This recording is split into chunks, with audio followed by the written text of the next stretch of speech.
ওকে, অনেক দিন ধরেই নতুন বাংলাদেশের নাটক মিস করছিলাম। আসলে আমি তো খুব নাটকের ভক্ত, নাটকগুলো দেখার জন্য অপেক্ষা করে থাকি, তাই ভাবি যে কখন নতুন নতুন নাটকগুলো আসবে। তো যাই হোক, হাই এভরিওয়ান, আমি রূপম চলে এলাম নতুন ভিডিও নিয়ে। এখন আমরা কথা বলতে চলে এসেছি মোহাম্মদ মোস্তফা কামাল রাজ পরিচালিত একটি নাটক সহযাত্রীকে নিয়ে, যেখানে মুখ্য চরিত্রে আমরা দেখতে পেরেছি ফারহান আহমেদ জোবান এবং নাজনীন নাহার নিয়াকে। তো কেমন লাগলো এই পার্টিকুলার ড্রামাটা? তো পার্সোনালি তো এই জুটিটা সবার পছন্দের জুটি হয়ে দাঁড়িয়েছে, যা বুঝতে পারছি। না হলে পরপর এতগুলো কাজ বিভিন্ন পরিচালক এই জুটিকে নিয়ে কেন করছে? সত্যি জোবান এবং নিহার কেমিস্ট্রি দারুণ, ফ্যাবুলাস। এবং আমার এখনও মনে আছে ফার্স্ট নিহার নাটকই দেখেছিলাম জোবানের সঙ্গে, এটা ছিল লাভ সেমিস্টার, প্রবীর রায় চৌধুরীর নাটক। ব্যাপক, মানে সেখান থেকে যে শুরু হলো বেস্ট, যদি এই মানে জুটি হিসেবে বলা যায় তাহলে অবশ্যই জোবান আর নিয়ার নামটা ফার্স্ট আসবে। ঠিক আছে, নিয়ার সঙ্গে দারুণ মানায় জোবানকে। এবং এই যে সহযাত্রী নামটা শুনেই বুঝতে পারছো যে এখনকার মানে যেটা গল্পটা যেটার ওপর বেস করে এখনকার পুরো একটা রিলেটেবল ঘটনা, যেটা আমরা সমাজে দেখতে পাই যে বিয়ে হচ্ছে, হতে না হতেই ডিভোর্সও বেশি হচ্ছে। এবং এমনও হচ্ছে যে বিয়ের থেকে ডিভোর্সের সংখ্যাটা বেড়ে যাচ্ছে।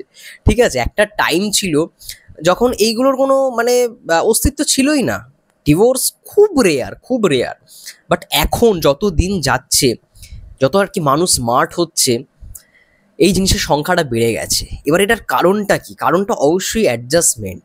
আমরা মানে যেটা ভেবে থাকি প্রথমে এরকম, মানে যেমনটা আর কি মানে ভাবি, অনেকটা রিয়েলিটির সঙ্গে মেলে না। এবং অনেক কিছুই মানে যেটাকে মানে বলতে পারি যে আহ, আশা করে থাকি। ঠিক আছে, যে অনেক বেশি করে থাকি, আশা করে থাকি, যেটা করাটা উচিত নয়। বাট সেটাই সমস্যায় মানে সমস্যা হয়ে দাঁড়ায় বিয়ের পরে। ঠিক আছে, তো এটা নিয়ে পুরো একটা ঘটনা, যে সহযাত্রী, যেখানে নিহা এবং জোবান তারা একটা কাপিল, এবং তাদের মধ্যে আর কোথাও গিয়ে সংসার জিনিসটা টিকছে না। তারা ঠিকই করে ফেলেছে, এবার ডিভোর্স দিয়ে দেবে। তো এবার ডিভোর্সটা যখন বাকিরা শোনে, তখন একটা প্ল্যান করে যে তোমাদের ডিভোর্স হবে ঠিকই, বাট একটা শর্ত রয়েছে, তোমাদেরকে এই কয়দিন ঝগড়া ঝাঁটি করলে তোমাদের ডিভোর্স করাবো না। এবং তার সঙ্গে সঙ্গে এই ডিভোর্সটা একটু অন্য রকমের ডিভোর্স হবে। কেমন ডিভোর্স? না, আমরা সবসময় দেখে থাকি যে বিয়ের অনুষ্ঠান বা বিভিন্ন অনুষ্ঠান, সেটা বিভিন্ন সেরিমনির কথা বলি, ওয়েডিং, মানে অনেক সেরিমনি তো হয়, অন্নপ্রাশন থেকে শুরু করে বাচ্চাদের জন্মদিন। এই প্রথমবার এই মানে ফর দ্য ফার্স্ট টাইম ডিভোর্সের অনুষ্ঠান করা হবে। মানে ধুমধাম করে ওয়েডিং প্ল্যানার তাদেরকে আনিয়ে ডিভোর্স সেরিমনি করা হবে। ঠিক আছে, এবং সেটা নিয়ে এই গল্পটা এগোয়। আমি সত্যি প্রথমে বলতে চাই, নাটকটা দেখার পর brilliant, unique and kind of different story, যেটাকে নিয়ে কাজ করা কোথাও গিয়ে মনে হয় যে খুব দরকার ছিল এই সময়।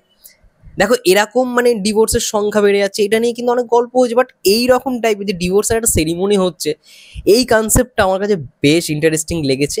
এবং যেটা আর কি বললাম প্রথমে, যে মানুষের মধ্যে বিয়ের আগে থেকে যেরকম এক্সপেকটেশনটা বেড়ে যাচ্ছে একজন প্রেমিকার প্রেমিকার মধ্যে, মানে আমি হয়তো ভাবছি এই প্রেমিকার থেকে এক্সপেকটেশনটা বেশি, আবার প্রেমিকা ভাবছে সেই প্রেমিকার থেকে আরও বেশি এক্সপেকটেশন, বাট সেটা কোথাও গিয়ে ফুলফিল হচ্ছে না আফটার দ্য ম্যারেজ। তো এটাই হয়ে গেছে সব থেকে বড় প্রবলেম। এবং ছোটোখাটো বিষয়গুলোকে নিয়ে একটা বড় কারণ, বড় ঝামেলা তৈরি করাটা সব থেকে বড় ভাঙন হয়ে দাঁড়াচ্ছে এইখানে। মানে এই নাটকটার মধ্যে আমার সব থেকে যেটা বেশি ভালো লাগলো, কিছু কিছু সংলাপ রয়েছে, বিশেষ করে ক্লাইম্যাক্সে, মানে নাটকটার একেবারে শেষে, খুব গুরুত্বপূর্ণ। মানে এটা একদম সত্যি কথাটা বলেছে কোথাও গিয়ে এই নাটকটার মধ্যে, যে বিয়ের আগে কোথাও গিয়ে একে অপরের প্রতি, মানে প্রেমিক এবং প্রেমিকার প্রতি যেই মানে কি বলবো, সিরিয়াস ব্যাপারটা থাকে না, প্রত্যেকটা বিষয় কতটা অ্যাডজাস্ট করতে পারে, যেরকম বিয়ের আগে তারা ভাবে, বিয়ে করার পরেই তারা সমস্ত কিছু টেকেন ফর গ্রান্টেড নিয়ে ফেলে। মানে এ ওর ফর গ্রান্টেড, এ ওর ফর গ্রান্টেড হয়ে যায়। ফলে সেই সিরিয়াসনেসটাই আর থাকে না। বিয়ের আগের মুহূর্তে প্রেম করবার সময় যেই সিরিয়াসনেসটা থাকে, বা যেটা দরকার, যেটা টেক কেয়ার, মানে একে অপরের প্রতি যে কেয়ারটা থাকাটা দরকার, সেটা বিয়ে হওয়ার পরেই ঠিক ভেঙে যায়।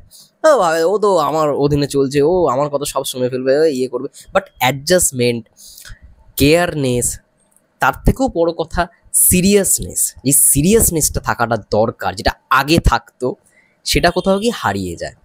তো এটা এত সুন্দর একটা ডায়লগের মধ্যে বলেছে, আমার ব্রিলিয়ান্ট লেগেছে নাটকটার অনেক ভালো ভালো জিনিস রয়েছে এখানে। একটা সুন্দর ব্যাপার রয়েছে, এই যে সবাই বিয়ের অনুষ্ঠানে হলুদ আর কি হলুদ সাজিয়ে রাখে, হলুদ দেয়, গায়ে হলুদ হয়, এবং অনেক দেখবে বিয়ে বাড়ি সেরিমনিতে দেখবে, অনুষ্ঠানে দেখবে যে ডিজাইনের মধ্যে একটা হলুদ ছাপ থাকে।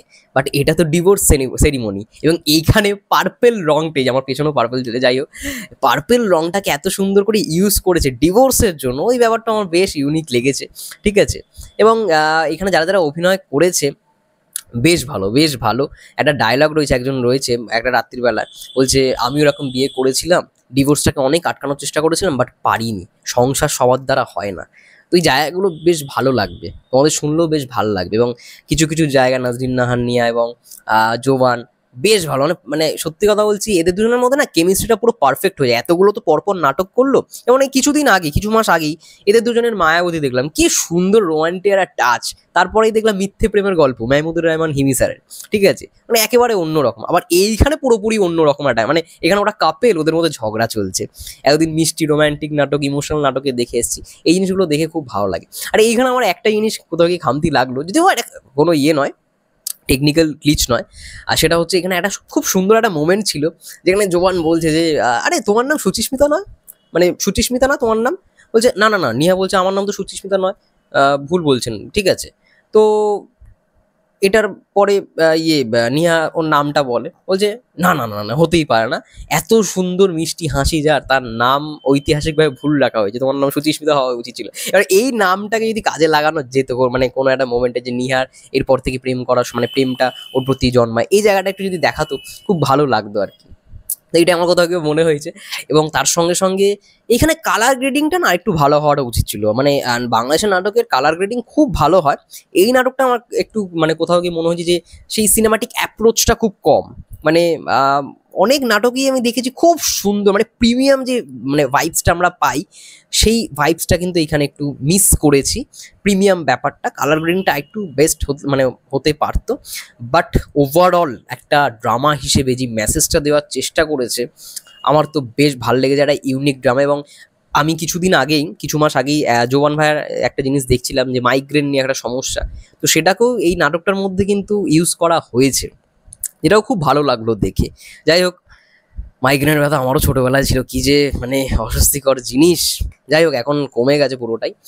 তো এটাই বলবো, খুব ভালো একটা ড্রামা। এবং আমি মোস্তফা কামাল রাজের সত্যি কথা বলছি, যে কটা কাজ দেখেছি এখনো পর্যন্ত, আমার সব কটাই ব্রিলিয়ান্ট। এই ওমর সিনেমাটা এই বছরই আমি দেখেছিলাম, ওফ কি লেগেছিল, কি সিনেমা, ওফ এটাকে বলে সিনেমা, কি স্টোরি লাইন।